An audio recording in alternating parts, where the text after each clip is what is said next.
আসসালামু আলাইকুম, সবাইকে আজকে অনলাইন ক্লাসে স্বাগতম জানাচ্ছি।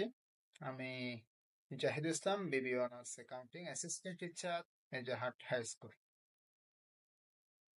হিসাব বিজ্ঞান নবম ও দশম। আজকে ক্লাসটা হচ্ছে হিসাব বিজ্ঞান নবম দশম শ্রেণীর অধ্যায় 10-এর 1 নং সৃজনশীল প্রশ্নের সমাধান। ওকে,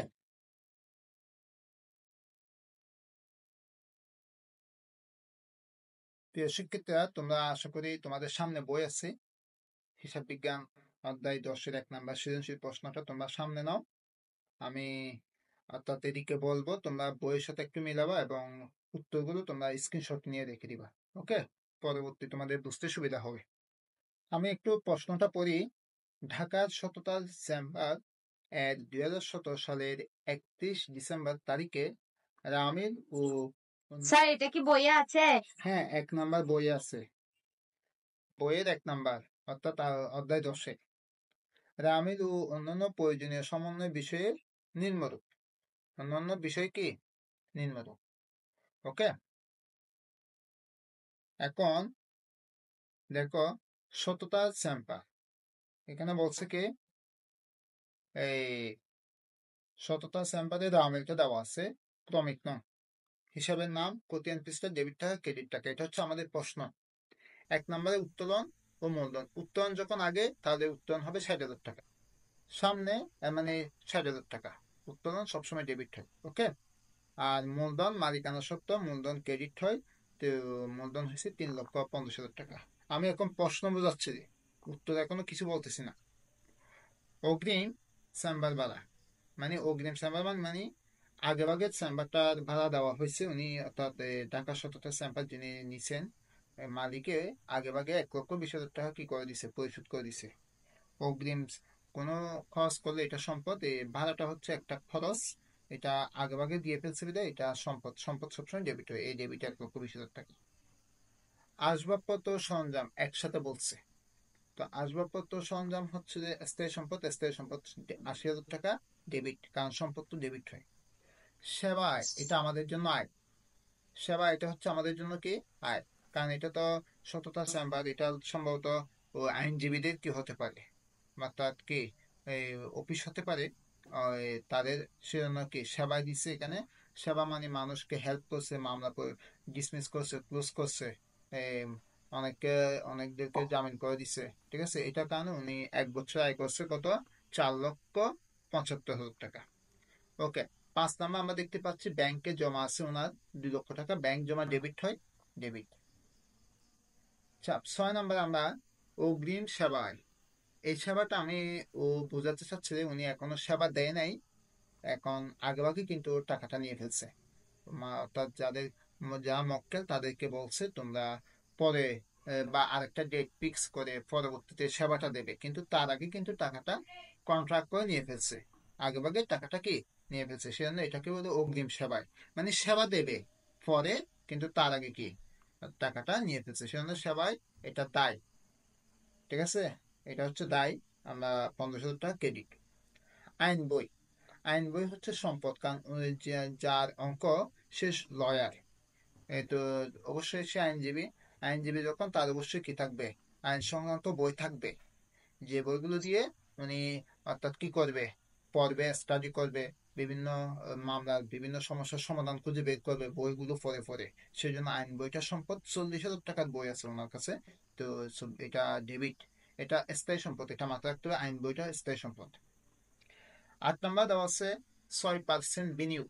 এই 6% বিনিয়োগ 2,50,000 টাকা, এটা হচ্ছে দীর্ঘমেয়াদী বিনিয়োগ। এটা হচ্ছে দীর্ঘমেয়াদী বিনিয়োগ। এটা আজকে আমি তোমাদেরকে বুঝাইছিলাম, বিনিয়োগ নামে আমাদের একটা দীর্ঘমেয়াদী বিনিয়োগে, দীর্ঘমেয়াদী 6% বিনিয়োগে কতটা লিখতে হবে বলছিলাম নাকি, বলি নাই? ওকে, এটা সম্পদ, এটা ডেবিট। তারপর আমরা দেখতে পাচ্ছি 9 নম্বরে পুঞ্জীভূত অবশ্যই সরঞ্জামের উপর, অর্থাৎ এখানে আসবাবপত্র সরঞ্জাম বলছে না 80,000 টাকা, এখানে অবশ্যই আছে কত, 16,000 টাকা। এটা ক্রেডিট। ওকে, কারণ আমরা একটা জাবেদা জানি, অবশ্যই একটা জাবেদা হচ্ছে অবশ্যই ডেবিট হয়, পুঞ্জীভূত অবশ্যই কি হয়, ক্রেডিট হয়। সেই ক্ষেত্রে গিয়ে পুঞ্জীভূত অবশ্যইটা কি হয়েছে, ক্রেডিট হয়েছে, আর অবশ্যই হবে ডেবিট। ওকে, 10 নাম্বার আমরা বেতন আর ভাতা একসাথেই পাচ্ছি। বেতন আর ভাতা দেওয়া হয়েছে 1,10,000 টাকা, এটা ব্যয়। খরচ তার কারণে ডেবিট হয়েছে। বিদ্যুৎ ও টেলিফোন বিল এটাও খরচ 24,000 টাকা, এটাও ডেবিট হয়েছে। তারপর হচ্ছে যাতায়াত খরচ, মানে প্রতিদিন অফিসে যাওয়া আসার যে খরচটা যাতায়াত খরচ, এটা 7,000 টাকা। তো আমরা দেখতে পাচ্ছি এদিকে ডেবিট দিকে যোগফল 8,91,000 টাকা, ক্রেডিট দিকে যোগফল 8,91,000 টাকা। এটা হচ্ছে আমিরের যোগফল। ওকে, এবার আমরা একটু নিচে যাই। সমন্বয় সমূহ, এই সমন্বয়গুলো হচ্ছে আমাদের জন্য সমস্যা, মানে এগুলো এখান থেকে এই আমির থেকে বাদ পড়ে গেছে। তো বাদ পড়লে তো হবে না, এগুলো ওই সমন্বয় হিসেবে লিখে দিতে হবে নিচে কি কি বাদ পড়ছে, যেমন 1 নাম্বার, 2 নাম্বার, 3 নাম্বার, 4 নাম্বার, এগুলো এই আমির আসে নাই। ওকে, তো না আসার কারণে এগুলোকে অবশ্যই নিচে লিখতে হবে এবং এগুলোর সমাধান করতে হবে। আরেকটা জিনিস মাথায় রাখবে তোমরা, সমন্বয় সমূহের যে সমস্যাগুলো আছে, এগুলো এই যেমন 1, 2, 3, এগুলো প্রত্যেক সমস্যা 2 বার করে সমাধান করতে হবে। মানে এই 1 নাম্বার এটাকে 2 জায়গায় সমাধান করতে হবে, 2 নাম্বারটাকেও 2 জায়গায় সমাধান করতে হবে, 3 নাম্বারটাও 2 জায়গায়, এবং 4 নাম্বারটাও 2 জায়গায় আমাদের কি করতে হবে, সমাধান করতে হবে। এখন আসো আমরা একটু সমন্বয়গুলো পড়ি। একটি কোম্পানির নিকট থেকে আইনি সহায়তা প্রদানের জন্য অগ্রিম চেক গ্রহণ করা হয়েছে 40,000 টাকা, যা সেবায় অন্তর্ভুক্ত আছে। মানে কি বোঝাতে চাচ্ছে, একটি কোম্পানিকে উনি আইনি সহায়তা দেবে, বা কোম্পানির নামে কেউ মামলা করছে, কোনো একটা কিছু সমস্যা হয়েছে, এখন ওনাকে আইনি কি ওই যিনি সততার চেম্বারের মালিক, উনি ওই কোম্পানিটাকে কি করবে, আইনের মাধ্যমে সহায়তা করবে, সাহায্য করবে। সেই জন্য আগে ভাগে তার থেকে 40,000 টাকা নিয়ে ফেলছে। ওকে, এই টাকা কোথায় আছে বলছে, যা সেবায় অন্তর্ভুক্ত আছে। এই সেবায় কোথায় আমরা দেখতে পাচ্ছি, এখানে দেখো আমাদের এই সেবায় 4 নম্বরে এই 4,50,000 টাকার মধ্যে এখানে 40,000 টাকাটাও অ্যাড করা আছে। তো আমাদেরকে 4,40,75 থেকে অবশ্যই 40,000 টাকাটা মাইনাস করে দিতে হবে। কেন? কারণ অন্তর্ভুক্ত আছে কোথায় এই টাকাটা, মানে এই টাকাটা এখানে 4,75,000-এর মধ্যে ঢুকে গেছে, মানে ভেতরে আছে। ওকে, তো মাইনাস করতে পারছে, ভালো কথা। একদিকে মাইনাস করতে হবে, আরেকদিকে কি আমাদের অ্যাড করতে হবে, এটা আমরা পরে দেখতেছি। 2 নাম্বার, 1 মাসের ভাড়া ও বেতন, ভাড়া ও ভাতা অর্থাৎ কি রয়েছে, বকেয়া রয়েছে। 1 মাসের কি ভাড়া ও ভাতা বকেয়া রয়েছে। আচ্ছা, এটা কি ভাতা ও ভাড়া হবে নাকি বেতন ভাতা হবে, একটু হেল্প করো তো আমাকে। 2 নাম্বার সমন্বয়টা বলো আমাকে, একটু ক্লিয়ার করো। বেতন ও ভাতা হবে। তাহলে এখানে একটু ভুল হয়েছে, এটা তোমরা দেখে নিও, ঠিক আছে। এখানে হবে বেতন ভাতা। ওকে, বকেয়া রয়েছে 1 মাসের। তাহলে বুঝতে হবে, আজকে আমি এই আমার প্রাইভেটের মধ্যে আমি বলছিলাম বেতন ভাতা, এই সরি, একটা কথা বলছিলাম যে আমাদের আর্থিক অবস্থা বিবরণীর অঙ্কগুলো হচ্ছে 1 বছর, এরকম বলছি নাকি বলি নাই, বলছিলাম। বলার কারণে তাহলে আমরা বলছিলাম যে 1 বছর থেকে যদি কোনো টাকা বেশি হয় তাহলে এটা আমরা মাইনাস করে দেবো, আর কম হলে যোগ করে দেবো। মানে সবসময় 1 বছর মিলাই দেবো, 12 মাস কি করব, মিলাই দেবো, এরকম না বলছি না। আর এখন আসো, এখানে যে ওরা বলছে 1 মাসের বেতন ভাতা বকে আছে, তাহলে এর মানে এই 10 নম্বরে যে কথাটা বলছে বেতন ভাতা 1,10,000, তাহলে এর মানে এটা কত টাকা, কত মাসের টাকা হতে পারে তোমরা কি বলতে পারো? মানে এই বেতন ভাতাটা কত মাসের? 11 মাস। হ্যাঁ, 11 মাস তো। Very good, very good. 11 মাস। হ্যাঁ, ওকে, থ্যাংক ইউ। এখন এই যে আমরা বলছিলাম 1 বছরের অঙ্ক, তো 1 বছরের মধ্যে ওনারা এখানে বলছে যে 1 মাসের কি রয়েছে, বকেয়া। তো এর মানে 1 মাস দেয় নাই, তাহলে 12 মাসের থেকে 1 মাস যখন দেয় নাই, দিছে কয় মাসের, তাহলে এই 10 নম্বরে 11 মাসের টাকা দিছে, 1,10,000। তাহলে এটাকে যখন আমরা 11 দিয়ে ভাগ করবো, অবশ্যই আমরা 1 মাসের টাকা পেয়ে যাব। এখানে 11 মাসে আছে, 1 মাসের এটা যোগ করে দেবো, তাহলে কয় মাস হয়ে যাবে টোটাল, এইখানে হবে 11 মাসের, এদিকে 1 মাসের টাকাটা বের করে যোগ করলে টোটাল 11 আর একে 12 মাসে মিলে যাবে। ওকে, আমরা এরপরে দেখি একটু, অগ্রিম সেম্বার ভাড়া অর্ধেকের মেয়াদ উত্তীর্ণ হয়েছে। অগ্রিমটা আমি অর্থাৎ এখানে যিনি মালিক উনি 2 নম্বরে কি বলছে, 1,20,000 টাকা অগ্রিম সেম্বার ভাড়া দেওয়া হয়েছে। কাকে? অর্থাৎ ওই যার থেকে অর্থাৎ ভাড়া নিছে, চেম্বারটা রুমটা ভাড়া নিছে, তাকে 1,20,000 টাকা দিছে, তার থেকে আহ, এই 1,20,000 থেকে অর্ধেক মেয়াদ উত্তীর্ণ হয়েছে। অগ্রিম সেম্বার ভাড়া কি হয়েছে, অর্ধেক মেয়াদ উত্তীর্ণ। তো অর্ধেক যখন মেয়াদ উত্তীর্ণ, অর্ধেক মাইনাস করে দিতে হবে। ভালো, এরপর আমরা 4 নাম্বার দেখতে পাচ্ছি, আসবাবপত্র সরঞ্জামের উপর 10% অবশ্যই ধরতে হবে। এখন আসবাবপত্র সরঞ্জাম আছে কত, 80,000 টাকা। এই 80,000-কে আমরা 10 দিয়ে গুণ করে 100 দিয়ে ভাগ করলে আমাদের অবস্থাটা বের হয়ে যাবে, এই অবস্থাটা আমরা এখান থেকে ম্যাচ করবো। এইগুলো হচ্ছে সমন্বয়। মোটামুটি এগুলো আমরা এই যখন প্র্যাকটিক্যালি এখন অঙ্ক দেখবো, আশা করি তোমরা ক্লিয়ার হয়ে যাবে। ওকে, আমরা এখন প্রশ্নটা পড়ি। ক প্রশ্নটি কি চাচ্ছে আমাদের উত্তরে? এই উপযুক্ত তথ্য হতে চলতি দায়ের পরিমাণ কত? আচ্ছা, চলতি দায় মানে যেগুলো স্বল্প মেয়াদি দেয়, যেগুলো আজকে হলে কালকে পরিশোধ করে ফেলতে পারবে, 1 মাস পর পরিশোধ করে ফেলতে পারবে। মনে কর কেউ আমার কাছ থেকে টাকা দাম নিছে, আগামীকালও দিয়ে দিতে পারে, 1 মাস পরে দিয়ে দিতে পারে, ও তো আমাকে আর 1 বছর ঘুরাবে না। ওকে, কিন্তু দীর্ঘমেয়াদী দায় কোনগুলো? যেগুলো একবার নিলে কয়েক বছর যাবত কি করতে হবে, পরিশোধ করতে হবে, সহজে কি হবে না, শেষ হবে না, পরিশোধ করতে করতে 1 বছর সময় লেগে যাবে। তাহলে এগুলোকে বলবো আমরা দীর্ঘমেয়াদী দায়। আর আমাদেরকে তো বলছে চলতি দায়। চলতি মানে স্বল্প মেয়াদী, মানে কম সময়ে, মানে আজকে হয়েছে আগামীকাল পরিশোধ করতে পারবে, 2 মাস পর পরিশোধ করে দিতে পারবে, 3 মাস পর পরিশোধ করে দিতে পারবে, এগুলোকে বলে চলতে দেয়। তো আসো, দায় অলওয়েজ ক্রেডিট হয়, দায় সবসময় কি হয়, ক্রেডিট হয় বলছি। তাহলে চলতে দায়ের উত্তরটা আমরা বের করবো এর আমিলের ক্রেডিট পাশ থেকে, মানে ডেবিটে যাওয়ার কোনো প্রয়োজন নেই আমাদের, কারণ আমাদের দায়ের কথা বলছে, দায় সবসময় কি হয়, ক্রেডিট হয়। তাহলে আমরা বের করবো কোন দিক থেকে, ক্রেডিট পাশ থেকে, এই এই লাইন থেকে। ওকে, তো আমরা একটু ব্যাক দিচ্ছি আমরা। ওকে, আমরা এখন এই অঙ্কটা দেখতেছি এখন, কর অঙ্কটা। তোমরা দেখো, এই যে উপযুক্ত তথ্য হতে চলতি দায়ের পরিমাণ নির্ণয় করো। তো আমরা একটা বক্স দেব, ক লিখবো যে চলতি দায়ের পরিমাণ নির্ণয়, আমরা বিবরণ বিস্তারিত টাকা পরিমাণ টাকা, এভাবে একটা বক্স দেব। মানে বিবরণের মধ্যে এই কথাগুলো লিখতে হবে, আর টাকা প্রথম বক্সে আমরা রাফ করব, রাফ করে ফাইনাল টাকাগুলো আমরা নিচে পাশের বক্সে নিয়ে যোগ বিয়োগ করে যোগ বিয়োগ করবো, যেটা হয় ওটা করবো। ওকে, আমাদের প্রথমে চলতি দায়, দায় কোথায় পাবো বলছি, ক্রেডিট পাশে। দেখো, এই মূলধন এটা দায় হতে পারে না, সেবা এটা আয়, এটা কখনো কি হতে পারে না, দায় হতে পারে না।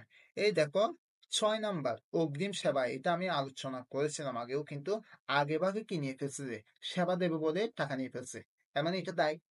মানে ওই তোমাদেরকে যেমন আমি পড়াবো বলে যদি আমি আগে থেকে বেতন নিয়ে ফেলি, তাহলে এটা দায় হবে না? অবশ্যই দায় হবে। তো এখন উনিও কি করছে, উনি বলছে তোমাকে আমি সেবা দেবো, কোনো সমস্যা নেই, তুমি আগে আমাকে 50,000 টাকা দাও। তো উনি 50,000 টাকা দিয়ে দিছে ওনাকে। তো সেক্ষেত্রে গিয়ে এই 50,000 টাকাটা হচ্ছে অগ্রিম সেবা, এটা দায়। আমরা লিখলাম অগ্রিম সেবায় কত, 50,000 টাকা। ওকে, প্রথম বক্সে। এবার এখানে আমরা একটা সমন্বয় দেখি।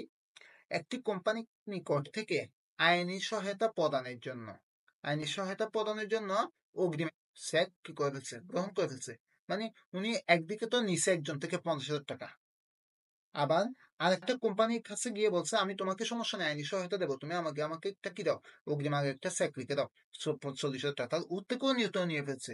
তাহলে টাকা কয়জন থেকে নিছে, এদিকে 50,000 টাকা একজন থেকে নিছে, এদিকে আবার কোম্পানির থেকে নিছে, টোটাল কত নিয়েছে, অর্থাৎ এই দেখো, এই অতি অলিখিত অগ্রিম সেবায় কত, 40,000 টাকা। তাহলে টোটাল কত হবে, 90,000 টাকা। কোথায় যাবে, শেষের বক্সে যাবে। ওকে, বুঝতে পারছি। অর্থাৎ অগ্রিম সেবায় 50,000 টাকা অলিখিত, এই যেমন এগুলো আমি আগে বলছি, এগুলো এখানে লেখা হয় নাই, তার কারণে এগুলো সমন্বয়তে লিখছে। তো সমন্বয় যেগুলো থাকবে এগুলো সবগুলো অলিখিত, মানে বাদ পড়ছেরই, অঙ্ক থেকে বাদ পড়ছে, সেজন্য এখানে লেখার সময় আমাদেরকে এটা যোগ হবে, কারণ এটাও দায়, এটাও কি দায়। তাহলে অগ্রিম সেবায় কত, 40,000 টাকা, আর এমনি অর্থাৎ কি এই অলিখিত সেবায় কত, অগ্রিম 40,000 টাকা, 50,000 টাকা। ওকে, এই দুইটা যোগ করলে কত হয়, 90,000 টাকা। কত হয়, 90। এখন আসো, বকেয়া এটাও তো দেয়, কেউ আমার কাছে টাকা পাবে, এটা বকেয়া না, ওকে আমি টাকাগুলো দিই নাই যে, তো ওকে আগামীকাল দেবো বা 1 মাস পর দেবো, তাহলে এটাও তো বকেয়া। এই যে এখানে 2 নাম্বার সমন্বয়টা দেখো তোমরা, 1 মাসের ভাড়া, অর্থাৎ এখানে বেতন হবে, বেতন ও ভাতা বকেয়া রয়েছে। তো 1 মাসের টাকাটা কিভাবে বের করবো, এখান থেকে বের করবো, 10 নাম্বার থেকে। বেতন ভাতা আছে কত, 1,10,000। 1,10,000 কে, এটা কয় মাসের টাকা বলছো তোমরা, 11 মাসের, 11 দিয়ে ভাগ করো, দেখবা ইজি 10,000 টাকা বের হবে। তার মানে 1 মাসের টাকা হচ্ছে 10,000 টাকা। এই এই 1 মাসের টাকাটা তুমি ওদেরকে এখনো দাও নাই, কাকে, ওই যারা বেতন ভাতাটা পাবে তাদেরকে দাও নাই, যদি তো আগামীকাল দিবা, 1 মাস পর দিবা, তোমার যখন সুবিধা হয় তখন। এটাও চলতে দেয়। সেজন্য লিখতে হবে বকেয়া বেতন ভাতা কত, 10,000 টাকা, এটাও দেয়। তাহলে এদিকে দায় পাইছে 90,000, এদিকে পাইছে 10,000, টোটাল কত হয়েছে, 1,00,000 টাকা। তাহলে আমাদের উত্তর শেষ। অর্থাৎ চলতে দেয় পরিমাণ হচ্ছে 1,00,000 টাকা। আমি কি এতটুকু বোঝাতে পেরেছি তোমাদেরকে? জি স্যার। Okay, thank you. আমরা এর পরবর্তী অঙ্কটা দেখি। এখন বলছে খতে কি বলছে, শততার চেম্বারের বিশদ বিবরণী প্রস্তুত করো। বিশদ বিবরণী হচ্ছে যে আমরা প্রথম যে বক্সটা তোমাদেরকে শিখাইছি, বিক্রয় বাদ বিক্রিত পণ্যের এরকম একটা চার্ট আমরা মুখস্থ করেছিলাম তোমাদেরকে, ওকে, মানে অর্ধেক। তো এই অঙ্কটা এখন আমরা করব। ওকে, বিশদ বিবরণী করতে বলছে। এখন আমরা বিশদ বিবরণীর ছকটা একটু দেখি। বিশদ বিবরণী বানানোর আগে, ছকটা বানানোর আগে তোমাকে এই কথাটা লিখতে হবে, সততা চেম্বারের বিশদ বিবরণী 2017 সালের 31 ডিসেম্বরের তারিখে সমাপ্ত বছরের জন্য, এই কথাটা লিখে তারপর তোমাদেরকে কি দিতে হবে, ছকটা বানাতে হবে। এখানে 3টা বক্স হবে, বিবরণ, টাকা, টাকা, টাকা। এখানে দুইটা, কিন্তু এখানে কারণ এটা তো সামান্য একটা অঙ্ক, ছোট অঙ্ক, তার জন্য এখানে বক্স আছে দুইটা। কিন্তু এটা বিশদ বিবরণী, বিশদ বিবরণীতে সবসময় অলওয়েজ 3টা টাকার বক্স দিতে হয়। ওকে, প্রথমটা সাধারণত আমরা রাফের জন্য, দ্বিতীয়টা রাফ করে উত্তরগুলো দ্বিতীয় বক্সে যায়, দ্বিতীয় বক্স থেকে যোগ বিয়োগ হয়ে ফাইনালে টাকাগুলো থার্ড বক্সে যায়, 3 নম্বর বক্সে, তারপর এখান থেকে আমাদের উত্তরটা বের হয়। ওকে, আমরা এখন এই অঙ্কটা তোমাদেরকে এবার বলি। আমরা বিশদ বিবরণী কয় ধরনের বলছি, 2 ধরনের। আশা করি মনে আছে তোমাদের। একটা হচ্ছে সেবা প্রদানকারী আর একটা ক্রয় বিক্রয়কারী, রাইট? এরকম বলছে নাকি বলি নাই? বলতেছিলাম আমি, বিশদ বিবরণী 2 ধরনের, একটা হচ্ছে সেবা প্রদানকারী প্রতিষ্ঠানের জন্য, আর একটা হচ্ছে ক্রয় বিক্রয়কারী প্রতিষ্ঠানের জন্য, বলছিলাম। জি স্যার। হ্যাঁ, আমরা এখন করবো যে সেবা প্রদানকারী, যেটা সহজ, ক্রয় বিক্রয়কারীটা বাদ। এটা আমরা এখন করবো না, এটা পরে।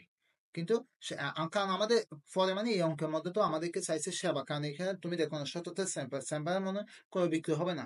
চেম্বারে দেবে যে মানুষ আসবে সমস্যা নিয়ে নিয়ে, মানুষকে সমাধান দেবে, যে মামলা নিয়ে নিয়ে আসবে, মানুষকে মামলাগুলো পরিচালনা করবে, উনি ডিল করবে, সমাধান দিয়ে দেবে, মানুষকে জামিনে মুক্ত করে দেবে, এই ধরনের। কিন্তু এখানে তো কোনো কিছু বিক্রি হবে না। তো এখানে আমরা ক্রয় বিক্রয়টা কেন দেবো, এখানে দেবো যে আমরা সেবা প্রদানকারী। তো সেবা প্রদানকারীর অঙ্কটা অনেকটা সহজ। আয়গুলো যোগ করবো, ব্যয়গুলো যোগ করবো, তারপর বিয়োগ করে দিলে উত্তর শেষ। এইরকম বলছিলাম নাকি বলি নাই? বলেছিলাম। জি স্যার। ওকে, আমরা প্রথমে আমাদের আয়সমূহ, তোমরা দেখতে পাচ্ছ এটা কি আয়, আয়সমূহ দেবো আমরা। আয়সমূহ দিয়ে আমরা একটু আন্ডারলাইন করে দেবো। আমি এখানে হলদে কালার দিয়ে দিলাম যাতে তোমাদের বুঝতে সুবিধা হয়। আয়সমূহকে আমি কি ইয়েলো কালার দিয়ে দিলাম। ওকে, আয়সমূহ। এবার আমরা আয়ের মধ্যে কি কি, আয় তো আচ্ছা, আয় তো ক্রেডিট হয়, আয় কি হবে, ক্রেডিট। তো ক্রেডিট থেকে আমরা আয়গুলো নিয়ে আসি। এই দেখো 4 নম্বরে আমাদের সেবায় কত, 4,75,000 টাকা। এই দেখো সেবাই দিয়ে 4,75,000 টাকা লিখে ফেললাম। কিন্তু তার মধ্যে তো একটা ভেজাল আছে। ভেজালটা কি জানো তোমরা? ভেজালটা হচ্ছে যে এখানে যে বলছে একটি কোম্পানির নিকট থেকে আইনি সহায়তা প্রদানের জন্য অগ্রিম চেক গ্রহণ করেছে 40,000 টাকা। 40,000 টাকা, টাকা কোথায়? এটা কিন্তু ওনারা চালাকি করে এই 4,75,000 মধ্যে যোগ করে ফেলছে বলে মনে করো। তো এখন এই 4,75,000 মধ্যে আমাদের এই 40,000 টাকাটা কিন্তু অ্যাড করা আছে। তো আমাদের কি করতে হবে জানো? সেবা, তো আমার সেবায় হবে যে কত, 4,75,000 থেকে 40,000 টাকা কিন্তু মাইনাস করে দিতে হবে, কারণ আমি এখনো সেবা দিই নাই, এটা এখনো আয় হতে পারে না। তার জন্য এটা মাইনাস, মানে কারণ বলে ঢুকে গেছে যদি কোনো কিছু করার নেই। এখন আমি কি করব, এখান থেকে মাইনাস করে দেবো, কিছু করার যখন নেই। তো আমি 4,75,000 থেকে 40,000 টাকাটা আমি মাইনাস করে দিলাম। মাইনাস করে দিলে আমার সেবায় হিসেবে থাকে যে 4,35,000 টাকা। ওকে, ক্লিয়ার? এবার বুঝতে পেরেছো? এবার জামিলাটা মুক্ত করে ফেলছে কিন্তু। 4,75,000 থেকে 40,000 টাকা মাইনাস। এবার আসো, আমরা একটু বিনিয়োগের সুদ। আচ্ছা, বিনিয়োগ করলে কিন্তু বিনিয়োগের সুদ আসবে, রাইট? এটা তো আয়। আমি কোনো জায়গায় ইনভেস্ট করব, 1,00,000 টাকা ইনভেস্ট করলে আমাকে 1,02,000 টাকা দিচ্ছে, 2,000 টাকাটা আমার জন্য আয় না? অবশ্যই আয়। তো আমি এটা বের করবো। এখন যে বলছে বিনিয়োগ 6% বিনিয়োগ, এখানে বলছে 6% বিনিয়োগ, 2,00,000 কত, এই 50,000 টাকা। ওকে, তো তোমরা 2,50,000 উপর 6% দিয়ে কাজ করে দেখো তো কত আসে, আমাকে একটু কাইন্ডলি জানাও। 2,50,000 গুণ 6 ভাগ 100 কত আসে একটু দেখো, কত আমাকে বলো। 15,000 স্যার। Very good. 15,000। তোমরা যখন ক্যালকুলেটর নিয়ে 2,50,000-কে 6 দিয়ে গুণ করে 100 দিয়ে ভাগ করবা, 15,000 টাকা আসবে। এইটা আয়। এটা কিন্তু আয়, মাথায় রাখতে হবে যে এটাও কি আয়। কারণ এটা কোনো জায়গায় ইনভেস্ট করছে, ওখান থেকে আসছে। তো 15,000 টাকা আয় হয়েছে, 4,35,000 টাকা একদিক থেকে আয় হয়েছে। টোটাল আয় কত হয়েছে তাহলে? 4,35,000-এর সাথে 15 যোগ করলে 4,50,000 টাকা। এটা হচ্ছে মোট আয়। আমাদের আয়ের কাজ শেষ। আয়ের কাজ শেষ। এবার আমরা যাবো ব্যয়। ব্যয়গুলো হবে যে বাদ। ব্যয়গুলো কি বাদ। তো আমরা বাদ ব্যয় সমূহ। এবার ব্যয়ের মধ্যে কি কি, আচ্ছা ব্যয় তো কোথায় থাকবে, ব্যয় সবসময় ক্রেডিট হবে। তো আমরা ক্রেডিটে চলে যাবো এখন। সরি, ব্যয় হবে ডেবিটে। আমরা যাবো কোথায় তাহলে? ডেবিটে যাব। ক্রেডিট আর যাওয়ার দরকার নেই। এখন ক্রেডিট থেকে আয়গুলো নিয়ে আসছি, ডেবিটে যাবো, ডেবিট থেকে আমরা কি নেবো, ব্যয়গুলো নেব। আচ্ছা, উত্তোলন তো কিন্তু ব্যয় হবে না, কারণ আমরা আজকে মূলধনের মালিকানা সত্ত্বে একটা সার্ট মুখস্থ করেছিলাম। উত্তোলন কোথায় যায়, মালিকানা সত্ত্বের মধ্যে যাবে। মা মূলধনও কোথায় যাবে, মালিকানা সত্ত্বের মধ্যে। তাহলে এটা কি ব্যয় হবে, হবে না। আচ্ছা, ভালো কথা। এখন 2 নম্বর দেখো, অগ্রিম স্ট্যাম্পার ভাড়া। হুম, এখন অগ্রিম স্ট্যাম্পার ভাড়া এটাও কি আগেভাগে দিছে যে, তো আগেভাগে দিলে এটা ব্যয় না, তো এটা এটা তো সম্পদ। মনে করো আমি তোমাদেরকে পড়াই, তোমরা আমাকে 1 বছর টাকা আগেভাগে দিয়ে ফেলছো, তো এটা তো তোমাদের জন্য সম্পদ। তো সম্পদ কখনো ব্যয় হবে, হবে না। তো সেজন্য অগ্রিম স্ট্যাম্পের ভাড়াটা হচ্ছে সম্পদ, এটা ব্যয় হবে না। দ্বিতীয় নাম্বার, আসবাবপত্র, এটাও তো সম্পদ, এটাও তো ব্যয় না। তারপর ব্যাংকে জমা আছে 2 লক্ষ, এটাও তো সম্পদ, এটাও ব্যয় হবে না। আইন বই আছে 40,000 টাকা, এটাও তো সম্পদ, এটাও তো ব্যয় হবে না। দীর্ঘমেয়াদী বিনিয়োগ 2,50,000 টাকা, এটাও তো সম্পদ, এটাও ব্যয় হবে না। তাহলে ব্যয় কোথায় পাচ্ছি, 10 নম্বরে দেখো। ব্যয়, বেতন ভাতা কত, 1,10,000। মানে যারা আমার দোকানে, যারা কর্মচারী কর্মকর্তা ছিল, তাদেরকে বেতন এবং ভাতা দিচ্ছে 1,10,000 টাকা। মানে উনি তো লয়ার, ওনার অফিসে যারা কর্মচারী ছিলেন তাদেরকে কি দিচ্ছে, যে বেতন এবং ভাতা দিছে 1,10,000 টাকা। এটা ব্যয়। সেজন্য বেতন ও ভাতা কত, 1,10,000, এটা লিখছে।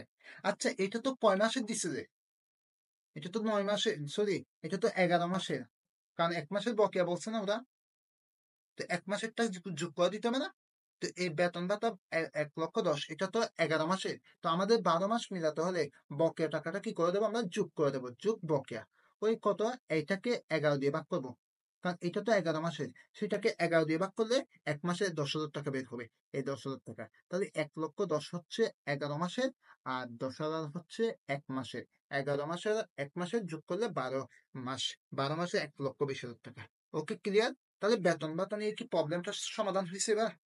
মানে উপরে ছিল 11,000, নিচে আমরা 1 মাসে বের করে 1 মাসের যোগ করে দিছি, টোটাল 12 মাসের। যে বললাম 12 মাসের অঙ্ক, 1 বছরের, এবার মিলে গেছে 1,20,000 টাকা 12 মাসের। ওকে, এবার আমরা ব্যয় আরো দেখি। এই দেখো, 11 নম্বর, এটাও ব্যয় কিন্তু।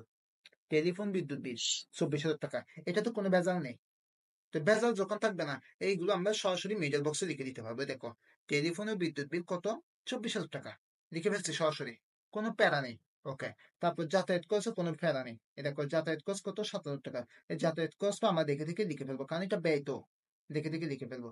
আমাদের সমস্যা ছিল বেতন নিয়ে, আমাদের সমস্যা ছিল কি, বেতন ভাতা। তুই বেতন ভাতার সমস্যাটা আমরা এখানে সমাধান করছি। ওকে, এখন আমরা দেখি এবার, আমাদের চেম্বার ভাড়া। এই যে আমাদের এখানে একটু আমরা ব্যাক করে, আমাদের অগ্রিম চেম্বার ভাড়া কত, 1,20,000, এটা কিন্তু সম্পদ। এখানে এসে একটা কথা বলছে, 3 নম্বর সমন্বয়ে, অগ্রিম চেম্বার ভাড়া অর্ধেক মেয়াদ উত্তীর্ণ। তো মেয়াদ চলে গেলে তো এটা ব্যয় চলে যাবে, মেয়াদ শেষ না হলে না, এটা অবশ্যই অর্ধেক, যখন মেয়াদ শেষ হয়েছে তাহলে 60,000 টাকা মাইনাস, 60,000 টাকা ব্যয়ের মধ্যে যাবে। সেই জন্য আমরা এই 1,20,000 কে, 1,20,000 এর অর্ধেক হচ্ছে 60,000 টাকা। তো 60,000 টাকাটা আমরা কোথায় লিখবো, এখানে ব্যয়ের মধ্যে লিখবো। ওকে, ক্লিয়ার? ওকে, এখন এরপর আমাদেরকে বলছে যে দেখো, আসবাবপত্র সরঞ্জামের উপর 10% অবশ্যই, তো অবশ্যই তো তবেই আসবাবপত্র সরঞ্জাম, এটা লস হয়েছে যদি, এখন মনে করো আমার কাছে 1,00,000, সরি, 80,000 টাকার সম্পত্তি আছে, আসবাবপত্র সরঞ্জাম, তার মধ্যে 10% কমে গেছে। কমে গেলে আমরা 1,80,000-কে, 80,000-কে 10 দিয়ে গুণ করব।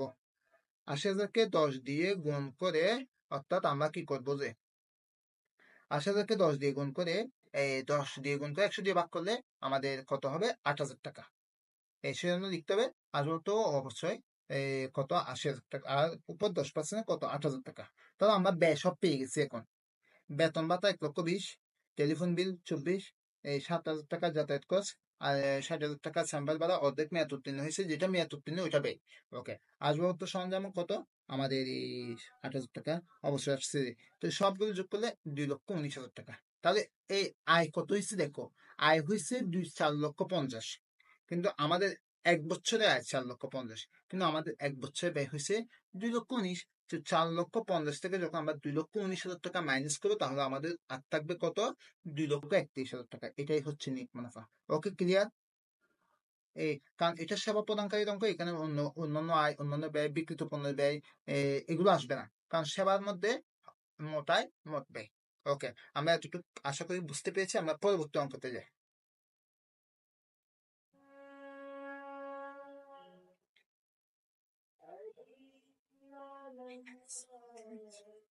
পরবর্তী অঙ্কের মধ্যে আমরা দেখতে পাচ্ছি, প্রথমে প্রশ্নটা আমি আবার কি করে নি, টাইপ করে নেওয়া হয়েছে এখানে। আবার দিয়ে দিচ্ছি, কারণ এখন এখন দেখো 3 নাম্বার প্রশ্ন, আর্থিক অবস্থার বিবরণীতে মোট সম্পদের পরিমাণ শ্রেণীবিন্যাস করে নির্ণয় করো। আর্থিক অবস্থার বিবরণীতে মোট সম্পদের পরিমাণ শ্রেণীবিন্যাস করে, মোট সম্পদের কথা বলছে, এখানে দায়ও বলে নাই, মালিকাংশত্ব বলে নাই। আজকেই কিন্তু প্রাইভেটে সম্পদ নিয়ে আমি আলোচনা করছি। সম্পদ কয় প্রকার বলছি? 4 প্রকার। স্থায়ী সম্পদ, দীর্ঘমেয়াদী বিনিয়োগ, চলতি সম্পদ, অধিক সম্পদ। আমরা সম্পদ নিয়ে শুধু আজকে অঙ্কটা হবে যে, কারণ এখানে ওরা মোট সম্পদের কথা বলছে, দায়ও বলে নাই, মালিকানা সত্ত্ব বলে নাই। তোমার দায়ও আসবে না, মালিকানা সত্ত্ব আসবে না। তাহলে আমরা শুধু এখন কি নিয়ে আলোচনা করবো? সম্পদের। সম্পদের কাজটা আমরা করি তাহলে। আমরা সম্পদের জন্য আমরা অঙ্কটা করতে হলে আমাদেরকে প্রথমে এইভাবে লিখতে হবে। গ, সততার স্যাম্পলের আর্থিক অবস্থা বিবরণী আংশিক। এই আংশিক কেন আসতেছে? এই সম্পদ সমান দায় যোগ মালিকানা সত্ত্ব হলে ফুল অঙ্ক। এখন আমাদের কি শুধু বলছে সম্পদ মানে অর্ধেক করতে বলছে, দায় যুগ মানে কার সত্ত্বে অঙ্ক করতে বলে নাই। তো অর্ধেক যখন করতে বলে, অর্ধেক এটাকে কি বলে? আংশিক বলে। অর্ধেক মানে কি? আংশিক। সেজন্য আমরা পাশে লিখে দিতে হবে, অর্ধেক করতে বললে আমাদেরকে আংশিক নিতে হবে। 2017 সালে 31শে ডিসেম্বর তারিখে সমাপ্ত বছরের জন্য। ওকে, আমরা এখন আমাদের অঙ্কটা দেখি। ওকে, অঙ্কটা অনেকটা সহজ, কারণ ছোট অঙ্ক বলতে গেলে। দেখো, প্রথমে আমাদের সম্পদ। সম্পদ প্রথমে কি আজকে আমরা শিখেছিলাম? স্থায়ী সম্পদ বলছিলাম না? স্থায়ী সম্পদ। আচ্ছা, স্থায়ী সম্পদ আমাদের কত আছে দেখো। আচ্ছা, একটু কাইন্ডলি তোমাদের বইয়ের মধ্যে তোমরা দেখো 3 নাম্বারে আছে, তা আমাদের আসবাবপত্র সরঞ্জাম কত? 80,000 টাকা। এটা কিন্তু স্থায়ী সম্পদ। আজকে বলছিলাম আসবাবটা একবার কিনলে অনেকদিন আমাদেরকে সেবা দেয়, 1 বছরের বেশি। তো আমরা আগে লিখে ফেলবো স্থায়ী সম্পদ, লিখে নিচে লিখবো যে আসবাবপত্র ও সরঞ্জাম লিখবো। এখানে আমি সরঞ্জাম লিখে নেই, আসবাবপত্র সরঞ্জাম কত? 80,000 টাকা। ওকে, লিখলাম। ভালো কথা, প্রথম বক্সে লিখতে হবে, কারণ এখানে একটা প্যাঁচ আছে। একটা কি আছে? প্যাঁচ। প্যাঁচটা আমরা এখন মুক্ত করতে হবে। তো সেজন্য আমরা আগে প্রথমে কি লিখবো? আসবাবপত্র সরঞ্জাম 80,000 টাকা প্রথম বক্সে এইখানে লিখবো। লেখা শেষ। এবার আসো। আচ্ছা, অবশ্যই তো মাইনাস করতে হবে অবশ্যই, কারণ আমার মনে করো আমার ডাইনিং টেবিলটা হচ্ছে 80,000 টাকা, কিন্তু আমি 2 মাস পর যখন বিক্রি করে দেবো, এটা 80,000 টাকা বিক্রি হবে না, এটা হবে যে কত? 70,000 টাকা। তো 10,000 টাকা অবশ্যই মাইনাস করতে হবে তো, ঠিক না? তো অবশ্যই তো যোগ করা যাবে না। অবশ্যই দুইটা, কিন্তু এই দেখো এখানে কত বলছে দেখো, পুঞ্জীভূত অবশ্যই সরঞ্জামের উপর কত পার্সেন্ট? পার্সেন্ট বলে না, 16,000 টাকা। এখানে একটা অবশ্যই, রাইট? এখানে একটা অবশ্যই। আর আরেকটা অবশ্যই কোথায় তোমরা এখানে দেখো কাইন্ডলি, এই যে বলছে আর ওর উপর 10% অবশ্যই। তাহলে এখানে একটা অবশ্যই, এইখানে একটা অবশ্যই। কয়টা অবশ্যই? দুইটা, কিন্তু মাথায় রাখতে হবে। এখানে 16,000 টাকা, এই দেখো 16,000 টাকা আমরা লিখেছি। তারপর এখানে কত বের করছি আমরা? এখানে 10%-এ 80,000 টাকার উপর 10%-এ 8,000 টাকা বের করছিলাম, ঠিক না? 8,000 টাকা, তো দুইটা অবশ্যই একসাথে হয়ে যাবে। 16,000 টাকা, 8,000 টাকা যোগ করলে অবশ্যই কত হয়? 24,000 টাকা। তাহলে এখন 80,000 টাকা থেকে 24,000 টাকা কি করতে হবে? মাইনাস করতে হবে। তো 80,000 টাকা থেকে 24,000 টাকা যখন আমরা মাইনাস করবো, আমাদের আর থাকবে 56,000 টাকা, রাইট? আর থাকবে কত? 56,000 টাকা। তাহলে আমরা কি বুঝতে পেরেছি? আমাদের স্থায়ী সম্পদের মধ্যে আসবে তো 80,000 টাকা, তার মধ্যে অবশ্যই দুইটা মিলে কত আসছে? 24,000 টাকা। অর্থাৎ একটা 16,000 টাকার অবশ্যই, আর একটা এখানে এই যে এখানে অবশ্যই 10% বলছে, এখানে আছে 8,000 টাকা। তাহলে টোটাল কত হয়েছে? 24,000 টাকা। এটা মাইনাস করলে আর থাকে 56,000 টাকা। ওকে, এবার আসো, স্থায়ী সম্পদ বলছে না? আজকে তো বলছে, অনেকে বলছে স্যার বই কি স্থায়ী সম্পদ হবে? এই দেখো আইন বই কিন্তু স্থায়ী সম্পদ। 40,000 টাকা, দেখছো? আইন বই কত? তাহলে স্থায়ী সম্পদ কত? 40,000 টাকা। এই দেখো আইন বইটা কোথায় আসছে? স্থায়ী সম্পদে। তাহলে 56 নিচে কত লিখছি আমরা? 40,000 টাকা। তাহলে 56,000 টাকা আসবাবপত্র থেকে আসছে, 40,000 টাকা আইন বই থেকে আসছে। টোটাল যোগ করলে কত হয়? 96,000 টাকা। বুঝতে হবে 96,000 টাকাটা হচ্ছে স্থায়ী সম্পদ, মানে এক প্রকারের সম্পদের উত্তর বের হয়েছে। আরো কয় প্রকার বাকি আছে? 3 প্রকার। দীর্ঘমেয়াদী বিনিয়োগ আছে, চলতি সম্পদ আছে, অধিক সম্পদ আছে। মাত্র আমরা স্থায়ী সম্পদটা বের করছি। এখন আমরা দ্বিতীয় নাম্বার চলে যাব। দ্বিতীয় নাম্বার আমাদের কি? দীর্ঘমেয়াদী বিনিয়োগ। আজকে তো বলছি তোমাদেরকে, বলছিলাম না দীর্ঘমেয়াদী বিনিয়োগ একটা মাত্র শব্দ আসে, কি? বিনিয়োগ। এই দেখো, এই 8 নাম্বারে দেখো, 6% বিনিয়োগ, 2,50,000 টাকা। এটার সাথে কোনো ঝামেলা নেই। এটা আমরা সরাসরি কোথায় লিখে দেবো? শেষের বক্সে। বলছিলাম নাকি বলি নাই? এই দীর্ঘমেয়াদী বিনিয়োগ দিয়ে 6% বিনিয়োগ দিয়ে আমরা শেষে লিখে ফেলছি, কারণ এটা নিয়ে কোনো প্যারা নেই। সরাসরি দেখে লিখে লিখে দেবো। এবার আসো, এবার আমাদের দুইটা সম্পদ শেষ। একটা স্থায়ী সম্পদের কাজ, স্থায়ী সম্পদের 96,000 টাকা, এবং দীর্ঘমেয়াদী বিনিয়োগ আসছে 2,50,000 টাকা। এবার আমরা যাবো 3 নাম্বার সম্পদ। 3 নাম্বার সম্পদ হচ্ছে আজকে শিখেছিলাম চলতি সম্পদ।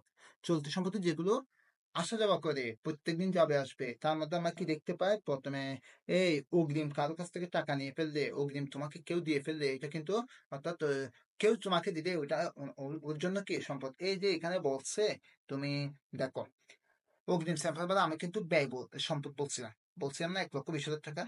এই অগ্রিম স্যাম্পল পাওয়াটা 1,20,000 টাকাটা কিন্তু সম্পদ, কারণ এটা আগে ভাগে আমি দিয়ে ফেলছি। মানে যিনি সততার মালিক, তো উনি কি করছে, 1,20,000 টাকা দিয়ে ফেলছে কাকে, মালিককে। তো এটা আমরা চলতি সম্পদে লিখবো। এই দেখো অগ্রিম স্যাম্পল পাওয়াটা কত, 1,20,000। আচ্ছা এখানে একটা কথা বলছে না, বলছে যে অগ্রিম স্যাম্পল পাওয়ার অর্ধেক মেয়াদ উত্তীর্ণ, অর্ধেক মেয়াদ শেষ। তো অর্ধেক মেয়াদ শেষ, অর্ধেক মাইনাস করতে হবে, কিছু করার নেই। তো মেয়াদ মানে আমি 1,20,000 টাকা মালিককে দিছি, মালিকে বলছে আপনার 6 মাসের অর্ধেক শেষ, আর বাকি 6 মাসের টাকা আমার কাছে জমা আছে, তো আমি বাকি 6 মাসের টাকাটাই আমি দেখাবো। তো সেজন্য আমাকে কি করতে হবে, অর্ধেক মানে 60,000 টাকা, 1,20,000 টাকার অর্ধেক মানে কত, 60,000 টাকা মাইনাস করে দিতে হবে, কারণ এটা মেয়াদ শেষ যে, এটা মানে টাইমের সাথে মেয়াদ শেষ। তো সেজন্য 1,20,000 থেকে 60,000 টাকা মাইনাস করলে আর থাকবে কত, 60,000। তাহলে আমরা একটা পাইছি চলতি সম্পদ। আচ্ছা এখানে ব্যাংকে জমা দেখো 2 লক্ষ টাকা, তো ব্যাংকে আজকে জমা করবো, কালকে তুলবো, এরপর দিন জমা করবো, এরপর 2 মাস পর তুলবো, তাহলে এটা তো চলতি সম্পদ হবেও। তো চলতি সম্পদ কত, ব্যাংক জমা কত, 2 লক্ষ টাকা। এই 2 লক্ষ টাকাটা আমি লিখে ফেললাম, এটার সাথে কোনো প্যারা নেই, ভেজাল নেই। এটা কোথায়, মিডল বক্সে। এবার আসো, আচ্ছা আমরা যে বিনিয়োগ করছি, বিনিয়োগের টাকাটা 2,50,000 টাকা কোনো একটা জায়গায় প্রোগ্রামে অর্থাৎ বা কোনো একটা কোম্পানিতে বিনিয়োগ করলাম। তো সেখান থেকে আমরা কত পার্সেন্ট লাভ পাইছি, 6%। 6% কত পাইছি, 15,000 টাকা। কিন্তু তোমরা নিজেরাই বের করছো কিছুক্ষণ আগে, রাইট? এই 15,000 টাকাটা তোমাদের জন্য আয় না, সম্পদ না, চলতি সম্পদ। ওকে, এই চলতি সম্পদটা কিন্তু এই সেজন্য এটাকে লিখতে হবে বিনিয়োগের অনাদায়ী সুদ কত, 15,000 টাকা। তাহলে আমরা তিনটা সম্পদ পাইছি চলতি সম্পদে। একটা হচ্ছে অগ্রিম স্যাম্পল বাদা 60,000 টাকা, তারপর ব্যাংক জমা 2 লক্ষ টাকা, বিনিয়োগের সুদ পাইছি কত, 15,000 টাকা। এখন 4 নাম্বার আরেকটা অপশন বাকি আছে, যেটা অধিক সম্পদ। কিন্তু অধিক সম্পদ সম্পর্কে তো আমাদের কিছু বলেনি, তো বলা নেই মানে লিখতে হবে না, সোজা কথা। বললে না আমরা লিখবো, এখন আমাদের অঙ্কের মধ্যে চাই নাই, তো আমরা দেবো না। ওকে, ভালো কথা। আমরা এখন তিনটা সম্পদ পেয়ে গেছি। একটা হচ্ছে 96,000 টাকা, এটা হচ্ছে স্থায়ী সম্পদের টাকা, 2,50,000 টাকা দীর্ঘমেয়াদী বিনিয়োগের টাকা। এবং 3 নাম্বার যেটা পাচ্ছে ওটা হচ্ছে চলতি সম্পদ। এটা হচ্ছে কার, অর্থাৎ কত, 2,75,000 টাকা যোগ করলে। তো এটা সম্পদ কয়টা পেয়েছি, 96, 2,50,000 আর 2,75,000, সবগুলো যোগ করলে 6 লক্ষ কত, 11,000 টাকা। এই সরি, 21,000 টাকা। ওকে, 6,21,000 টাকাটা হচ্ছে মোট সম্পদ, কারণ আমাদেরকে মোট সম্পদের কথা বলছে যে, তাহলে আমাদের অঙ্ক এখানেই শেষ। ওকে, আশা করি তোমরা অঙ্কটা অনেকটা বুঝতে পেরেছো। আর এটা তোমাদের জন্য নতুন, আজকের জন্য নতুন অঙ্ক বিদায়। এই অর্থাৎ তোমাদের একটু কষ্ট হবে বুঝতে, আরো অনেকবার করলে, যখন ট্রাই করবে, বারবার প্র্যাকটিস করবে, তখন আস্তে আস্তে আরো একটু ক্লিয়ার হয়ে যাবে। ওকে।